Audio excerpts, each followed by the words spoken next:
ये सिर्फ एक कथा नहीं है, ये उस एकमात्र योद्धा की कहानी है जिसने स्वयं पाताल के द्वार तोड़ दिए थे और काल के सामने खड़े होकर कहा था कि राम का कोई बाल भी वाका नहीं कर सकता।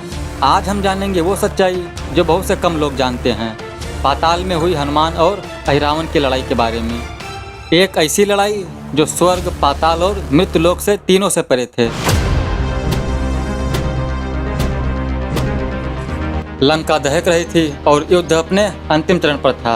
रावण की सेना वीरगति को प्राप्त हो रही थी। कुंभकर्ण, मेघनाद जैसे महारथी मारे जा चुके थे और रावण जानता था कि अब राम को हराना असंभव है। लेकिन एक नाम था, पाताल का शासक अहिरावण, उसका सौतेला भाई, तांत्रिकों का अधिपति।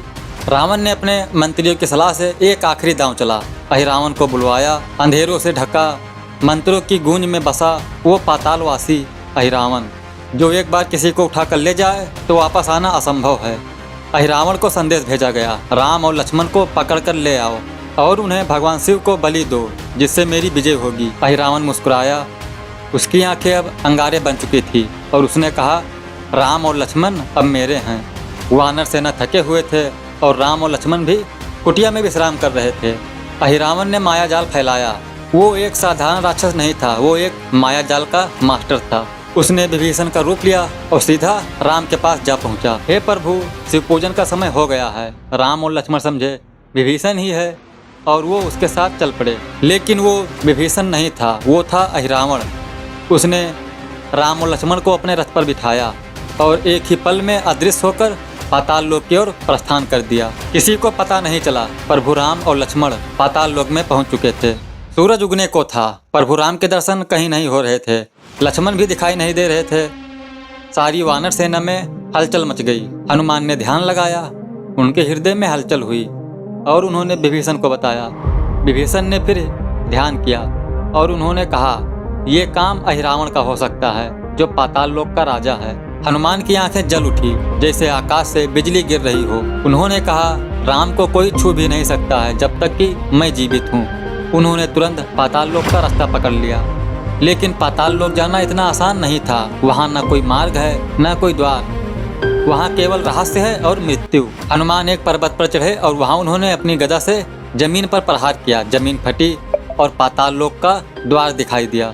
वो नीचे उतरते गए, अंधकार, धुआं और राक्षसों से भरा हुआ पाताल लोक। लेकिन हनुमान की चाल रुकने वाली नहीं थी। पाताल, जहाँ समय स्थिर रहता है, जहाँ राक्षस राज करते हैं, जहाँ देवताओं की भी नहीं चलती। हनुमान ने रास्तों में मिले सारे राक्षसों को पराजित करते हुए आगे बढ़ते रहे। अग्नि की नदी पार की और फिर उसी राक्षसी माया में पहुँचे जहाँ पर हर दिशा में राम और लक्ष्मण के भरम ही दिखाई दे रहे थे। लेकिन जिनकी दृष्टि में केवल भक्ति होती है, उन्हें कोई माया छू भी नहीं सकता है। वो पहुँचे उस स्थान पर जहाँ शिव मंदिर के अंदर बलि की तैयारी हो रही थी और वहाँ खड़ा था अहिरावण। मंदिर में मंत्र ध्वनि गूंज रही थी। चारों तरफ राक्षसी तंत्र मंत्र और यंत्र, असाधारण बलिदानों की गंध फैली थी। राम और लक्ष्मण बेहोश थे, एक चांदी की चक्रवर्ती यज्ञशिला के ऊपर लेटे हुए। अहिरावण मंत्र पढ़ रहा था, हे शिव, मैं तुम्हें प्रभु राम की बलि दे रहा हूँ, मुझे विजय दो।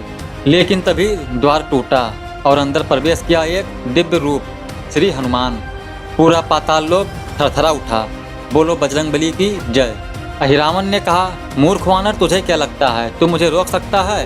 हनुमान मुस्कुराए और बोले, श्री राम के लिए मैं काल से भी लड़ सकता हूँ, तू क्या चीज है? अहिरावण ने अपने 5 सिरों से आक्रमण किया, तंत्र, वायु, अग्नि, माया और भरम, हर सिर एक महाशक्ति से युक्त।